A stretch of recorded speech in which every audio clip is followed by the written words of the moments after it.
1. My first day at school. My first day at school is a day I will never forget. I went to school for the first time when I was only 7 years old, but I can recollect all the happenings on that day. The day before my school opened, my father asked me to keep my books ready. The next morning, I woke up very early. Then I bathed and dressed myself neatly. Then my father took me to school. In the school I saw a number of new boys and girls waiting in the corridor. They were all like me in the school for the first time. I was then taken to a classroom. For some time, I found myself helpless, but it did not take much time for me to be friendly with other students. After 2 periods, they began to tease me. I was much annoyed. During the recess time, all my classmates gathered around me. One pulled my shirt while another pulled my ear. A third boy challenged for a fight. I was frightened and began to cry. My teacher, seeing me crying, came to me and asked me why I was crying. When I told him my story, the teacher punished the boys, and from that time onwards they stopped bullying me. We had no lessons on the first day, but lessons started from the second day. I was really happy to be in school on the first day. It was indeed a memorable day. 2. The purpose of school. Have you ever asked yourself why children go to school? You will probably say that they go to learn their own language and other languages, arithmetic, geography, geometry, history, science, and all the other subjects. That is quite true, but why do they learn these things? And are these things all that they learn at school? We send our children to school to prepare them for the time when they will be big and have to work for themselves. They learn their own language so that they will be able to tell others clearly what they want and what they know, and understand what others tell them. They learn foreign languages in order to be able to benefit from what people in other countries have written and said, and in order to make people from other countries understand what they themselves mean. They learn arithmetic in order to be able to measure and count things in their daily life, geography in order to know something about the world around them, and history to know something about the human beings they meet every day. Nearly everything they study at school has some practical use in their life, but is that the only reason why they go to school? No, there is more in education than just learning facts. We go to school above all to learn how to learn, so that, when we have left school, we can continue to learn. A man who really knows how to learn will always be successful. Because whenever he has to do something new which he has never had to do before, he will rapidly teach himself how to do it in the best way. The uneducated person, on the other hand, is either unable to do something new or does it badly. The purpose of school, therefore, is not just to teach languages, arithmetic, geography, etc., but to teach pupils the way to learn. 3. My teacher, Miss Jessica, is our teacher of English this term. She has been teaching in our school for 3 years ever since her return from London, but I have never attended her classes before. She is rather tall, about 24 years of age, and I find her really slender. She puts on a little makeup in a very discreet manner.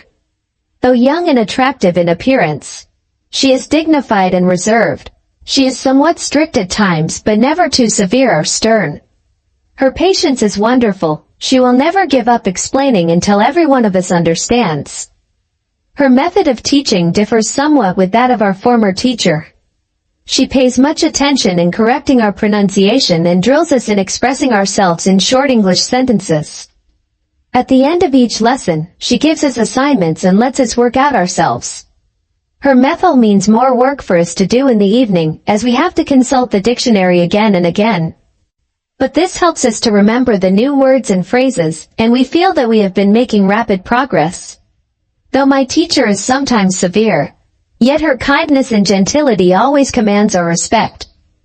4. An ideal teacher is a friend as well as a teacher to his students. A good teacher should also be a good friend. In the classroom, he looks grave and solemn, but he is a man of sweet and soft temper. He sometimes appears rather old and sometimes young and bright, but he is always clever, active, and alert. He is liked and respected by all who know him. When he finds any of his students lazy, he admonishes him, for he wants them all to do their work satisfactorily. He explains the lessons in much detail, and does his best to answer any questions possibly raised by his students. He is indeed a patient man. He continues to explain to his students the points that they do not understand until they are perfectly familiar with their lessons. He takes great trouble in correcting papers, and is very strict in giving marks. In the classroom, he always keeps the dignity of a teacher.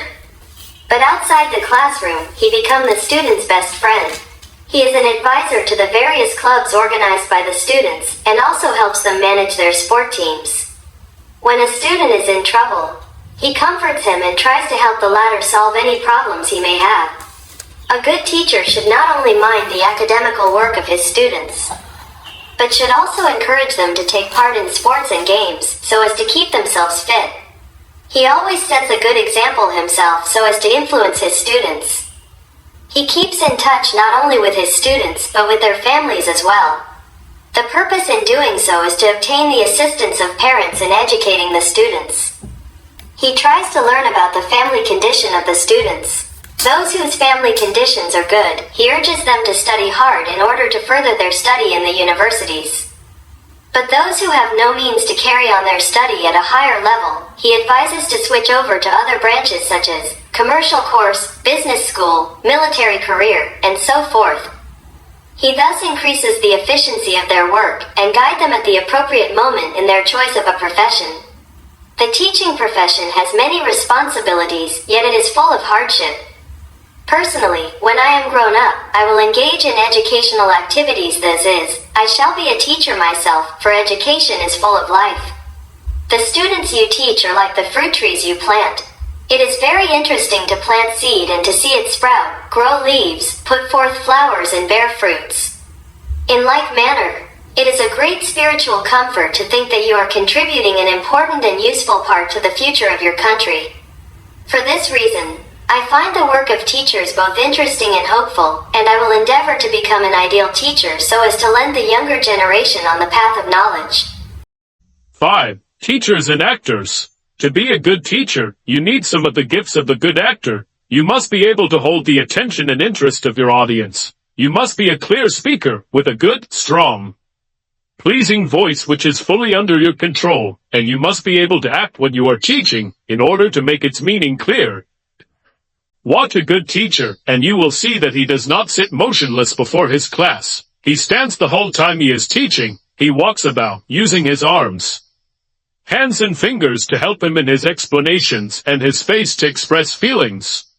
Listen to him, and you will hear the loudness, the quality and the musical note of his voice always changing according what he is talking about. The fact that a good teacher has some of the gifts of a good actor does not mean that he will indeed be able to act well on the stage.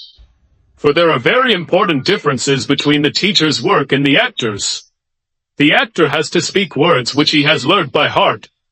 He has to repeat exactly the same words each time he plays a certain part. Even his movements and the ways in which he uses his voice are usually fixed before. What he has to do is to make all these carefully learned words and actions seem natural on the stage. The good teacher works in quite a different way. His audience takes an active part in his play. They ask and answer questions, they obey orders, and if they do not understand something, they say so. The teacher therefore has to suit his act to the needs of his audience, which is his class. He cannot learn his part by heart, but must invent it as he goes along.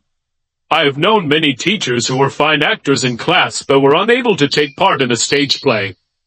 Because their brains would not keep discipline, they could not keep strictly to what another had written,